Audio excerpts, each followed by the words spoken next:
Hi guys, welcome back to my YouTube channel that is Swapna's Tutorial. So ನೀವಿನ್ನು ನನ್ನ ಚಾನಲ್ಗೆ subscribe ಆಗಿಲ್ಲ ಅಂದರೆ ಪ್ಲೀಸ್ ಸಬ್ಸ್ಕ್ರೈಬ್ ಆಗಿ ವಿಡಿಯೋಸ್ನ ಲೈಕ್ ಮಾಡಿ ಶೇರ್ ಮಾಡಿ ಹಾಗೆ ಕಮೆಂಟ್ ಮಾಡಿ. ಸೊ ಈ ಒಂದು ವಿಡಿಯೋದಲ್ಲಿ ನಾನು ಸೆಕೆಂಡ್ ಸೆಮ್ BComನ ಮಾಡರ್ನ್ ಬ್ಯಾಂಕಿಂಗ್ ಅನ್ನೋ ಒಂದು ಸಬ್ಜೆಕ್ಟ್ನ ಎಕ್ಸ್ಪ್ಲೈನ್ ಮಾಡ್ತಿದ್ದೀನಿ. ಅದರಲ್ಲಿ ಪಾರ್ಟ್ 2 ವಿಡಿಯೋ ಆಗಿದೆ. ಓಕೆ, ನಾನು ಆಲ್ರೆಡಿ ಪಾರ್ಟ್ 1 ಎಕ್ಸ್ಪ್ಲೈನ್ ಮಾಡಿ ಅಪ್ಲೋಡ್ ಮಾಡಿದ್ದೀನಿ. ಇದು ಪಾರ್ಟ್ 2 ವಿಡಿಯೋ ಆಗಿದೆ. ಸೊ ಪಾರ್ಟ್ 2ನ ಚಾಪ್ಟರ್ 3ನ ಎಕ್ಸ್ಪ್ಲೈನ್ ಮಾಡ್ತಿದ್ದೀನಿ, ಎಥಿಕ್ಸ್ ಇನ್ ಬ್ಯಾಂಕಿಂಗ್ ಅಂತ ಹೇಳಿ. ಸೊ ಯಾರೆಲ್ಲ ಪಾರ್ಟ್ 1 ಆಗಿರ್ಬೋದು ಅಥವಾ ಚಾಪ್ಟರ್ 2 ಆಗಿರ್ಬೋದು ನೋಡಿಲ್ವೋ ಒಂದ್ಸರಿ ಆ ವಿಡಿಯೋಸ್ನ ನೋಡ್ಕೊಂಡು ಬಂದು ಈ ಒಂದು ವಿಡಿಯೋ ನೋಡಿ, ಬಿಕಾಸ್ ನಿಮಗೆ ಕಂಟಿನ್ಯೂಷನ್ ಅನ್ನೋದೊಂದು ಪ್ರಾಪರಾಗಿ ಸಿಗುತ್ತೆ ಅನ್ನೋ ಒಂದು ರೀಸನ್ಸಿಂದ. ಸೊ ಈ ವಿಡಿಯೋದಲ್ಲಿ ನಾನು 2 ಟಾಪಿಕ್ಸ್ನ ಎಕ್ಸ್ಪ್ಲೈನ್ ಮಾಡ್ತಿದ್ದೀನಿ. ಫಸ್ಟ್ ಟಾಪಿಕ್ ಯಾವುದು ಅಂದರೆ ಎಥಿಕಲ್ ಇಶ್ಯೂಸ್ ಇನ್ ಬ್ಯಾಂಕಿಂಗ್. ಏನೇನೆಲ್ಲ ಎಥಿಕಲ್ ಇಶ್ಯೂಸ್ ಇರುತ್ತೆ ಬ್ಯಾಂಕಿಂಗಲ್ಲಿ ಅಂದರೆ, ಇಶ್ಯೂಸ್ ಅಂದರೆ ಏನು ನಿಮಗೆ ಗೊತ್ತಿದೆ, ಒಂದು ಪ್ರಾಬ್ಲಮ್ಸ್ ಅಂತ ಅಲ್ವಾ. ಏನೇನೆಲ್ಲ ಪ್ರಾಬ್ಲಮ್ಸ್ ಇರುತ್ತೆ ಬ್ಯಾಂಕಿಂಗ್ ಸೆಕ್ಟರಲ್ಲಿ ಅಂದರೆ, ಫಸ್ಟ್ ಒನ್ ಮನಿ ಲಾಂಡ್ರಿಂಗ್ ಅಂದರೆ ಏನು, ಮನಿ ಟೆಫ್ಟ್ ಆಗಿರ್ಬೋದು ಅಥವಾ ಮನಿ ಇಶ್ಯೂಸ್ ಆಗಿರ್ಬೋದು, ಇದೆಲ್ಲ ಆಗುತ್ತೆ ಬ್ಯಾಂಕಿಂಗಲ್ಲಿ. ಸೊ ಅದಕ್ಕೆ ಒಂದು ಮನಿ ಲಾಂಡ್ರಿಂಗ್ ಅನ್ನೋ ಒಂದು ಇಶ್ಯೂಸ್ ಇರುತ್ತೆ. ನೆಕ್ಸ್ಟ್ ಲೋನ್ ಡಿಸ್ಕ್ರಿಮಿನೇಷನ್ಸ್ ಅಂದರೆ ಎಲ್ಲರಿಗೂ ಗೊತ್ತಿದೆ. ಇವಾಗ ಸಿಬಿಲ್ ಚೆನ್ನಾಗಿಲ್ಲ ಅಂದರೂ ಒಂದೊಂದು ಸತಿ ಲೋನ್ಸ್ ಆಗೋ ಒಂದು ಚಾನ್ಸಸ್ ಇರುತ್ತೆ. ಬಟ್ ಏನು ಅಂದರೆ, ಇವಾಗ ಯಾರಿಗೋ ಒಬ್ಬರು ರೀಪೇಮೆಂಟ್ ಮಾಡೋ ಒಂದು ಕೆಪಾಸಿಟಿ ಇದ್ದರೂ ಕೂಡ ಅಂಥವ್ರಿಗೆ ಒಂದೊಂದ್ಸತಿ ಲೋನ್ ಅನ್ನೋದೇ ಕೊಡಲ್ಲ. ಓಕೆನಾ ಅವರು. ಸೊ ಅವಾಗ ಏನಾಗುತ್ತೆ, ಲೋನ್ ಡಿಸ್ಕ್ರಿಮಿನೇಷನ್ ಅನ್ನೋದಾಗೋದ್ರಿಂದ ತುಂಬ ಜನ ಕಸ್ಟಮರ್ಸ್ ಏನಿರ್ತಾರೆ ಆ ಬ್ಯಾಂಕಿಂದ ಬೇರೆ ಬ್ಯಾಂಕಿಗೆ ಹೋಗ್ತಾರೆ. ಓಕೆನಾ. ಅವಾಗ ಏನಾಗುತ್ತೆ, ಎಥಿಕಲ್ ಡ್ಯಾಮೇಜ್ ಅನ್ನೋದಾಗುತ್ತೆ ಒಂದು ಬ್ಯಾಂಕ್ ಅವ್ರಿಗೆ. ಓಕೆನಾ. ನೆಕ್ಸ್ಟ್ ಇನ್ಸೈಡರ್ ಟ್ರೇಡಿಂಗ್ ಅಂದರೆ ಗೊತ್ತಿರುತ್ತೆ ಎಲ್ಲರಿಗೂ.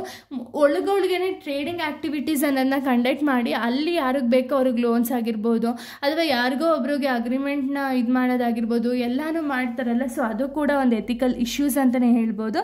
Next overcharging and hidden fees ಅಂದರೆ, ಈಗ ಏನೋ ಲೋನ್ ಮಾಡಿಸ್ಕೊಡ್ಬೇಕಾದ್ರೂ ಅಥವಾ ಏನೋ ಒಂದು ಮಾಡಬೇಕಾದ್ರೆ ಅಲ್ಲೇನು ಮಾಡ್ತಾರೆ ಅಂದರೆ ಎಕ್ಸ್ಟ್ರಾ ಫೀಸಸ್ ಆಗಿರ್ಬೋದು ಅಥವಾ ಎಕ್ಸೆಸ್ ಅಮೌಂಟ್ನ ತೊಗೊಳ್ಳೋದಾಗಿರ್ಬೋದು ಅಥವಾ ಇಡನ್ ಚಾರ್ಜಸ್ ಆಗಿರ್ಬೋದು, ಇದನ್ನೆಲ್ಲ ಇದು ಮಾಡ್ತಾರೆ.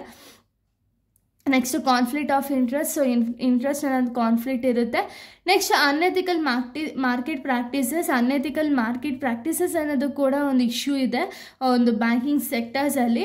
ನೆಕ್ಸ್ಟ್ ರಿಸ್ಕಿ ಲೆಂಡಿಂಗ್ ಪ್ರಾಕ್ಟೀಸಸ್ ಅಂದರೆ ಏನು, ಇವಾಗ ಲೆಂಡ್ ಮಾಡಬೇಕಾದ್ರೆ ಲೋನ್ನ ಇವಾಗ ಯಾರಿಗೋ ಒಬ್ಳಿಗೆ ಲೆಂಡ್ ಮಾಡಿದ್ರು ಅಂದ್ರೂ ಅಲ್ಲೂ ಕೂಡ ಒಂದು ರಿಸ್ಕಿ ಪ್ರಾಕ್ಟೀಸಸ್ ಅನ್ನೋದಿರುತ್ತೆ ಬ್ಯಾಂಕ್ ಅವ್ರಿಗೆ. ಓಕೆನಾ. ಇಷ್ಟು ಕೂಡ ಒಂದು ಎಥಿಕಲ್ ಇಶ್ಯೂಸ್ ಇನ್ ಬ್ಯಾಂಕಿಂಗು. ಇದನ್ನು ನೀವು ಪಾಯಿಂಟ್ಸ್ಗಳು ನೀವು ಕ್ಲಿಯರಾಗಿ ನೋಡಿಕೊಂಡ್ರೆ ಸಾಕು, ಎಕ್ಸ್ಪ್ಲನೇಷನ್ ನಿಮ್ಮ ಓನಾಗಿ ಮಾಡ್ತಾ ಹೋಗಿ. ಓಕೆನಾ. ಇನ್ನು ನೆಕ್ಸ್ಟ್ ಟಾಪಿಕ್ ಬಂದುಬಿಟ್ಟು ರೆಗ್ಯುಲೇಟರಿ ಫ್ರೇಮ್ವರ್ಕ್. ಓಕೆನಾ. ರೆಗ್ಯುಲೇಟರಿ ಫ್ರೇಮ್ವರ್ಕ್ ಅಂದರೆ ಯಾವುದಿದೆ ಅಂದರೆ, ಇಲ್ಲಿ 4 ಟೈಪ್ಸ್ ಆಫ್ ರೆಗ್ಯುಲೇಟರಿ ಫ್ರೇಮ್ವರ್ಕ್ಸ್ ಇದೆ. ಯಾವುದ್ಯಾವುದು ಅಂದರೆ, the RBI Act 1934, RBI Act ಬಂದುಬಿಟ್ಟು 1934. So this act came into existence on 1st April 1935. So RBI act ಅನ್ನೋದು 1934 ಇದ್ದರೂ ಕೂಡ ಪಾಸ್ ಆಗಿದೆ ಅಥವಾ ಎಕ್ಸಿಸ್ಟೆನ್ಸಿಗೆ ಬಂದಿದೆ ಯಾವಾಗ ಅಂದರೆ 1935 ಎಕ್ಸಿಸ್ಟೆನ್ಸಿಗೆ ಬರುತ್ತೆ. It was created to regulate the issuance of an currency and manage the country's monetary policies. ಅಂದರೆ ಏನು, ಇವಾಗ ನಿಮ್ಗೆ ಎಲ್ಲರಿಗೂ ಗೊತ್ತಿದೆ RBI ಮೇನ್ ಉದ್ದೇಶ ಏನು ಅಂದರೆ ಒಂದು ಫೈನಾನ್ಷಿಯಲ್ ಅಸಿಸ್ಟೆನ್ಸನ್ನು ಕೊಟ್ಟು ಒಂದು ಕರೆನ್ಸಿ ಅನ್ನೋದನ್ನ ಪ್ರಾಪರಾಗಿ ಇಶ್ಯೂ ಮಾಡೋದಕ್ಕೆ ಹೆಲ್ಪ್ ಮಾಡುತ್ತೆ. ಓಕೆನಾ. ಮಾನಿಟರಿ ಪಾಲಿಸೀಸ್ ಆಗಿರ್ಬೋದು, ಇಶ್ಯೂರೆನ್ಸ್ ಆಫ್ ಕರೆನ್ಸಿ ಆಗಿರ್ಬೋದು, ಎಲ್ಲ ಕೆಲಸನೂ ಕೂಡ RBI ಮಾಡುತ್ತೆ. ಸೊ RBIನ ನಾವು ಬ್ಯಾಂಕರ್ಸ್ ಬ್ಯಾಂಕ್ ಅಂತ ಹೇಳಿ ಕರಿತೀವಿ. ಓಕೆನಾ. ಸೊ ಇದು ಮೇನ್ ಬ್ಯಾಂಕ್ ಆಗಿದೆ RBI. ಸೊ ಇವರೇ ಒಂದು ಕಂಪ್ಲೀಟ್ ಕರೆನ್ಸಿ ಹ್ಯಾಂಡ್ ಓವರ್ ಯಾರ ಕೈಲಿರುತ್ತೆ ಅಂದರೆ RBI ಅವ್ರ ಹತ್ರನೇ ಇರುತ್ತೆ. ಓಕೆನಾ. ನೆಕ್ಸ್ಟ್ ಪ್ರೊವಿಷನ್ ಆಫ್ ದಿ ಆ್ಯಕ್ಟ್ನ ನೋಡ್ಬೋದು. So provision of the act ಅಂದರೆ ಈ ಆ್ಯಕ್ಟ್ಗೆ ಏನೇನೆಲ್ಲ ಪ್ರೊವಿಷನ್ಸ್ ಇದೆ ಅನ್ನೋದನ್ನೆಲ್ಲ ನೋಡ್ಬೋದು. ಇನ್ನು ನೆಕ್ಸ್ಟ್ ಬಂದುಬಿಟ್ಟು ಅಮೆಂಡ್ಮೆಂಟ್ ಆಫ್ ಎನ್ ಆ್ಯಕ್ಟು ಅಂದರೆ, ಅಮೆಂಡ್ಮೆಂಟ್ ಅಂದರೆ ಏನು ಅಂದರೆ ಚೇಂಜಸ್ ಅಂತ ಹೇಳಿ ಅರ್ಥ. Made several times to changes the economic condition. ಈಗ ಒಂದು ಆ್ಯಕ್ಟ್ ಅನ್ನೋದು ಪಾಸ್ ಆಯಿತು ಅಂದಿದ ತಕ್ಷಣ ಎಲ್ಲರೂ ಅದೇ ಆ್ಯಕ್ಟಿಗೆ ನಾವು ಅಡ್ಜಸ್ಟ್ ಆಗೋಕ್ಕಾಗಲ್ಲ. ಯಾಕೆ ಅಂದರೆ ಎಕನಾಮಿಕ್ ಕಂಡೀಷನ್ಸ್ ಆಗಿರ್ಬೋದು, ಪೊಲಿಟಿಕಲ್ ಪಾರ್ಟೀಸ್ ಆಗಿರ್ಬೋದು, ಎಲ್ಲನೂ ಚೇಂಜ್ ಆಗ್ತಾ ಇರೋ ರೀಸನಿಂದ ಅಲ್ಲೇನಾಗುತ್ತೆ ಅಂದರೆ ಆ್ಯಕ್ಟ್ ಪಾಸ್ ಆದರೂ ಕೂಡ ಒಂದೊಂದು ಸತಿ ಫೇಲ್ಯೂರ್ ಆಗೋ ಚಾನ್ಸಸ್ ಇರುತ್ತೆ. ಸೊ ಅದಕ್ಕೆ ಒಂದು ಅಮೆಂಡ್ಮೆಂಟಲ್ಲಿ ಚೇಂಜಸ್ ಅನ್ನೋದನ್ನ ಮಾಡ್ತಾರೆ.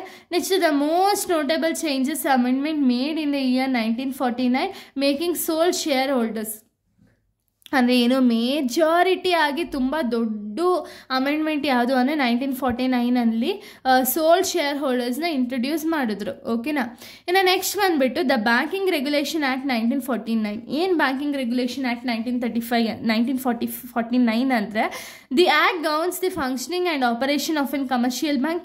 ಈ ಬ್ಯಾಂಕಿಂಗ್ ರೆಗ್ಯುಲೇಷನ್ ಆ್ಯಕ್ಟ್ ಅನ್ನೋದನ್ನ ಯಾಕೆ ಪಾಸ್ ಮಾಡಿದ್ರು ಅಂದರೆ ಫಂಕ್ಷನಿಂಗ್ ಮತ್ತು ಆಪರೇಷನ್ ಆಫ್ ಎನ್ ಕಮರ್ಷಿಯಲ್ ಬ್ಯಾಂಕ್ಸ್ನ ಎನ್ಕರೇಜ್ ಮಾಡೋದಕ್ಕೆ.